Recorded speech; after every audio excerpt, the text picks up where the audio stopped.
पवित्र गंगा मातेच्या तीरावरती, गोदावरीच्या तीरावरती समर्थ सद्गुरू बाळगीर महाराजांच्या कृपा आशीर्वादाने आणि व्यासपीठावरती सर्व विराजमान महंत मंडळी, आदरणीय वंदनीय पूजनीय गुरुवर्य मंडळी, महाराज हे तीर्थक्षेत्र आहे हे जगाला माहिती आहे. राहेर क्षेत्राचं नाव 36 देशामध्ये चालणारा एक शेमारो मराठी बाणा नावाचा चॅनल आहे. किती 36 देशात चालतो वन टाइम लाईव्ह चॅनल.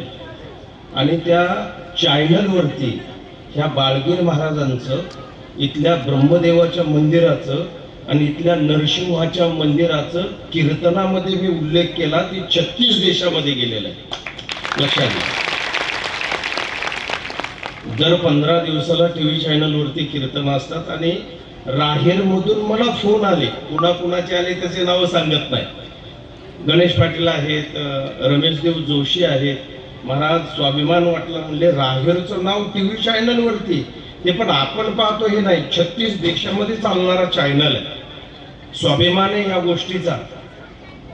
मी ज्या वेळेला राहेरच्या परिसरात येण्याचा योग येईल त्यावेळेला नरसिंहाच्या मंदिरात आणि बाळगीर महाराजांच्या या जन्मभूमीमध्ये इथे तळणीकर बाबा काहीतरी म्हणून आहेत. वस्तुस्थिती ज्या वेळेला मी ते येऊन गेलो आणि राहेर गावामध्ये अखंड हरिनाम सप्ताहाची सुरुवात झाली. कदाचित बापू तुम्हाला कल्पना असेल किंवा नसेल, काही माणसं इथं साक्षीला आहेत. पहिला वर्ष सप्ताहाचा झाला, दुसरा वर्ष झाला आणि तिसऱ्या वर्षी मी त्या कीर्तनामध्ये बोलून गेलोय.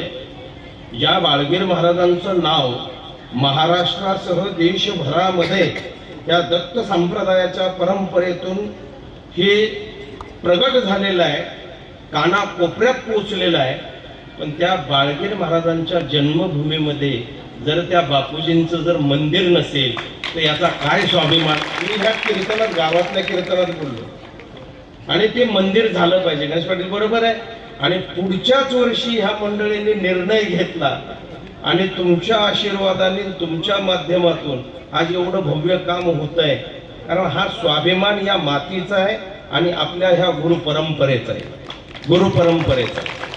दुसरी गोष्ट, तुम्ही जी मला सांगितली जबाबदारी, कारण आमचा हक्क आहे. हक्क असेल किंवा नसेल तर तुका म्हणे आता आणि उरलो उपकारापुरता.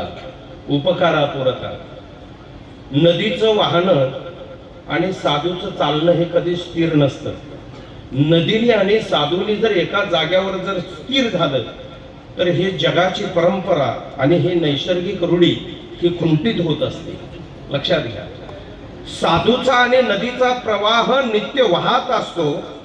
आपल्या एवढ्या साधू महात्म्यांचा नित्य प्रवाह आपल्या गुरुवरती असणाऱ्या श्रद्धेने, निष्ठेने वाहतो. म्हणून आज ही फक्त राहेर मधली नसून पंचक्रोशीतली भाविक मंडळी या ठिकाणी आपल्या कार्यासाठी मदत करण्यासाठी आहे.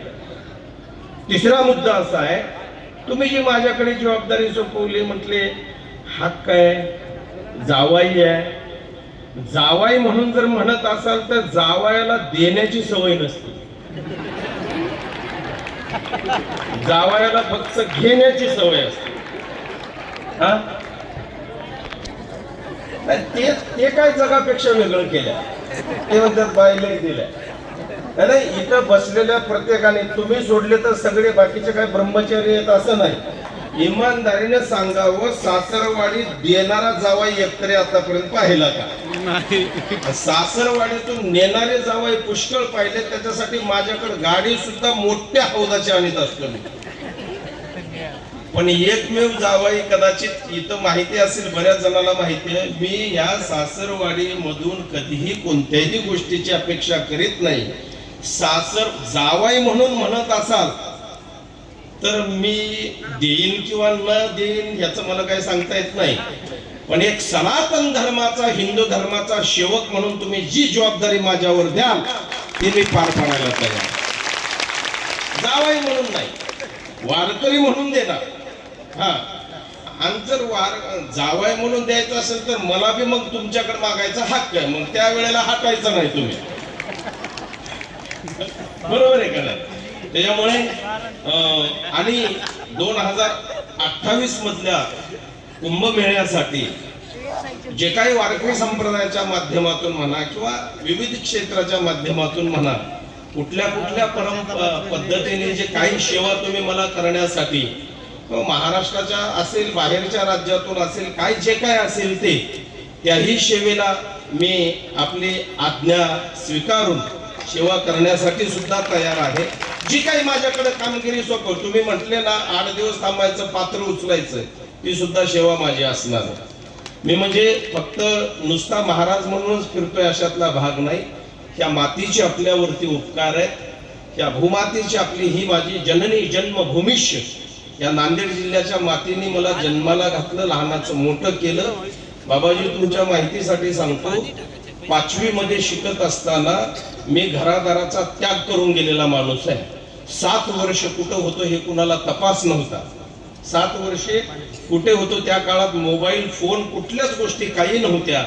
आज जर ज्ञानोबारायांच्या साधू संतांच्या कृपा आशीर्वादाने, भगवान दत्तात्रेयाच्या कृपा आशीर्वादाने महाराष्ट्रासह अनेक राज्यामध्ये जर नांदेडचं नाव, मी म्हणतो असं नाही, मला बाकीचे मंडळी म्हणतात, पूर्वी नांदेड म्हटलं का म्हणजे शंकरराव चव्हाण साहेबाचं का म्हणायचे बाहेर ज्या वेळेला गेलं तर.